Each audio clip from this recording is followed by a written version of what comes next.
Hello बच्चों, कैसे हैं आप लोग। माय नेम इज डॉक्टर साहिल। और बच्चों, आज मैं आप लोगों को गाइड करूंगा, एक एग्जाम के बारे में बताऊंगा जिस एग्जाम का नाम क्या है, नीट।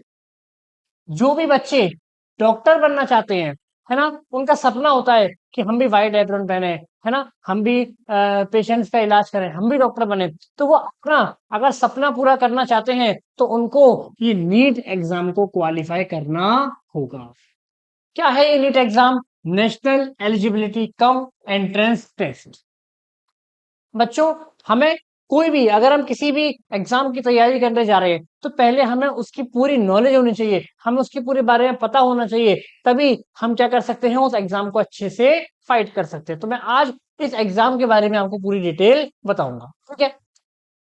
अब हमें ये तो समझ आ गया कि अगर डॉक्टर बनना है तो हमें ये एग्जाम देना होगा। ये एग्जाम को बच्चों कंडक्ट कराने वाली जो बॉडी होती है, उस बॉडी का नाम क्या है, एनटीए। एनटीए जो है वो 2019 से इस एग्जाम को कंडक्ट कर रही है। उससे पहले इसकी कंडक्टिंग बॉडी कौन थी आपकी, सीबीएसई। यस, वही सीबीएसई जो आपके बोर्ड के एग्जाम कराती है, वही कंडक्टिंग बॉडी थी जो क्या कराती थी, हमारे नीट एग्जाम को कंडक्ट करवाती थी, ठीक है।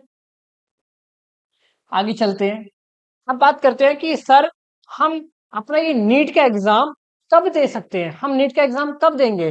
तो भाई देखो, सिंपल सी बात है। अगर कोई बच्चा ट्वेल्थ में आया है तो उस साल नीट का एग्जाम दे सकता है। और अगर किसी ने ट्वेल्थ कंप्लीट कर ली है, किसके साथ कंप्लीट की है, उसके पास फिजिक्स, केमिस्ट्री और बायो, ये तीन सब्जेक्ट होने चाहिए, तो वो नीट का एग्जाम बच्चों दे सकता है।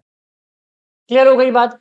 अगर हम बात करते हैं एज लिमिट की, तो इसमें मिनिमम 17 साल आपकी उम्र होनी चाहिए। आप जिस भी साल एग्जाम देने वाले हो, उस साल के 31 दिसंबर तक आपकी एज कितनी हो जानी चाहिए, 17 साल। जैसे सपोज करो आपको 2026 का नीट का एग्जाम देना है, तो 2026 के दिसंबर में क्या आप 17 साल के हो रहे हो? अगर आप हो रहे हो तो ये आप एग्जाम दे सकते हो। और अपर लिमिट इसकी कोई भी नहीं है, आप कितनी भी उम्र तक, है ना, 20 साल, 25 साल, 30 साल, 40 साल, कितनी भी उम्र तक इस एग्जाम को दे सकते हो, ठीक है। चलो आगे चलते हैं। इसमें बच्चों अटेम्प्ट्स का भी कोई लिमिटेशन नहीं है, आप इसमें अटेम्प्ट्स भी काफी ज्यादा ले सकते हो, ठीक है। अब बात करते हैं क्या इसका सिलेबस क्या होता है, सर हम क्या पढ़ें, हम कैसे पढ़ें। अरे भाई, कोई रफ एंड टफ, कोई टफ वाली बात नहीं है। जो आप 11 ट्वेल्थ में पढ़ते आए हो उसी से आपका ये एग्जाम आता है। फुल एनसीईआरटी बेस्ड होता है। कैसा होता है भाई, एनसीईआरटी बेस्ड। फिजिक्स के सवाल आते हैं, केमिस्ट्री के आते हैं, बायो के आते हैं। और कैसे आते हैं, एनसीईआरटी बेस्ड आते हैं। और कहाँ से आते हैं, 11th और 12th की एनसीईआरटी से।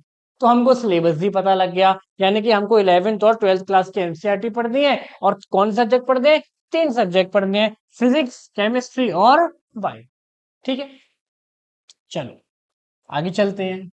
अब बात आती है, सर इस एग्जाम का पैटर्न क्या है। अरे भाई, एग्जाम का पैटर्न है, इसमें 180 क्वेश्चन आते हैं। कितने सवाल आते हैं, टोटल 180 सवाल, जिसमें कि 45 फिजिक्स के होते हैं, 45 केमिस्ट्री के होते हैं। और बायो को दो पार्ट्स में बांट देते हैं, जूलॉजी और बॉटनी। टोटल कितने सवाल, 90 सवाल, 90 सवाल। इसका मतलब सर 50% पोर्शन कौन कवर करती है, बायोलॉजी। यानी कि 90 सवाल बायो के, 45 फिजिक्स के एंड 45 केमिस्ट्री के। क्लियर हो गई बात। चलो आगे चलते हैं। अब बात कर लेते हैं इसमें और अदर। जब आप नीट का एग्जाम देंगे तो बहुत सारे बच्चे सोचते हैं कि मैं एमबीबीएस करूंगा और मैं डॉक्टर बन जाऊंगा। बच्चों, इस नीट एग्जाम के अंदर एमबीबीएस कोर्स के साथ साथ कुछ और भी अदर कोर्सेज इंक्लूड है ना। अगर कोई चाहे एमबीबीएस नहीं करना है, उसको बीडीएस करना है, तो वो इस एग्जाम से बीडीएस में भी एडमिशन ले सकता है। कोई आयुर्वेदा के डॉक्टर बनना चाहते हैं तो वो आयुर्वेदिक के डॉक्टर भी बन सकते हैं। कोई बीएचएमएस होम्योपैथी का डॉक्टर बनना चाहता है तो कोई वो भी बन सकता है। कोई एनिमल लवर होता है ना, एनिमल्स का ट्रीटमेंट करना चाहता है तो वेटनरी साइंस लेकर के वो एनिमल्स का डॉक्टर भी बन सकता है। तो इसे नीट एग्जाम के अंदर आपके मार्क्स के बेसिस पर आपको अलग अलग कोर्सेज जो हैं उनके अंदर एनरोल आप हो सकते हो। समझ आ गई बात? तो इसके अंदर एमबीबीएस, बहुत बच्चे सोचते हैं कि नीट जो है वो सिर्फ एमबीबीएस के लिए, ऐसा नहीं है। एमबीबीएस तो है, उसके साथ साथ और भी अदर कोर्सेज इसमें इंक्लूड है। ठीक है, चलो और क्या है भाई, अगर हम बात करते हैं मार्किंग स्कीम की, इसकी मार्किंग स्कीम क्या है? तो देखो भाई, इसके अंदर टोटल 180 क्वेश्चन आते हैं, है ना। हर 4 मार्क्स का एक क्वेश्चन होता है, तो यानी कि टोटल कितने मार्क्स का हो गया? 720 मार्क्स का ये पेपर होता है। और अगर आपने एक भी क्वेश्चन गलत किया तो आपकी -1 की इसमें नेगेटिव मार्किंग भी होती है। क्लियर है भाई? चलो अब बात करते हैं, मान लो आपने नीट एग्जाम निकाल लिया, है ना, आपने क्वालिफाई कर लिया, और आपका अब आप क्या चाहते हो कि मुझे बढ़िया से गवर्नमेंट कॉलेज के अंदर जो है वो एडमिशन मिल जाए। तो बच्चों, गवर्नमेंट कॉलेज के अंदर आपको पता होगा, जो हमारे इंडिया है, हमारे इंडिया में आपको पता ही होगा, एक हमारे गवर्नमेंट कॉलेज आते हैं और एक हमारे प्राइवेट कॉलेज आते हैं। जो हमारे प्राइवेट कॉलेज हैं एमबीबीएस करने के लिए, वहां पर जो फीस है मिनिमम 1 करोड़ रुपए है। कितनी है? 1 CR। प्राइवेट कॉलेज से अगर आप एमबीबीएस करते हो तो कितना है? 1 CR।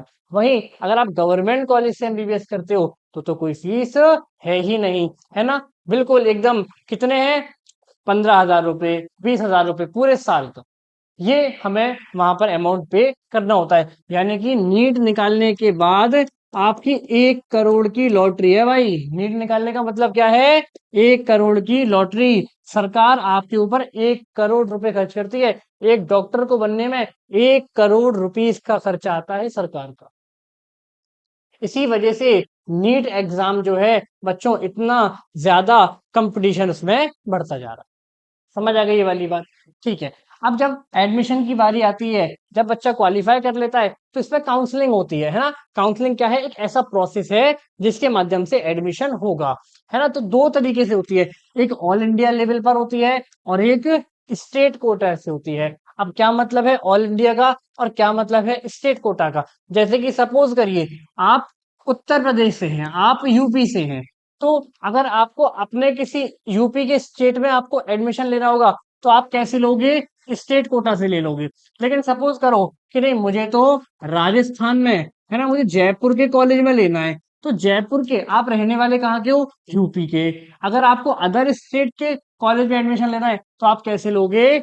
ऑल इंडिया की काउंसलिंग से आप एडमिशन लो।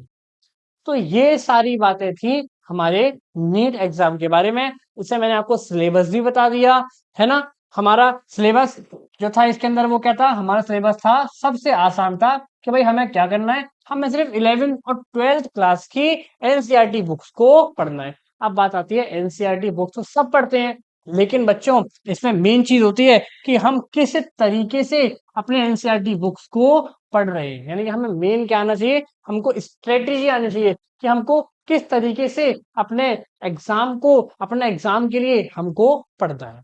ठीक है भाई? तो ये सारी बातें हो गई नीट के बारे में। इसके अलावा कोई भी आपकी क्वेरी हो तो आप मुझे कमेंट बॉक्स में बता सकते हैं। ठीक है भाई? थैंक यू बच्चों।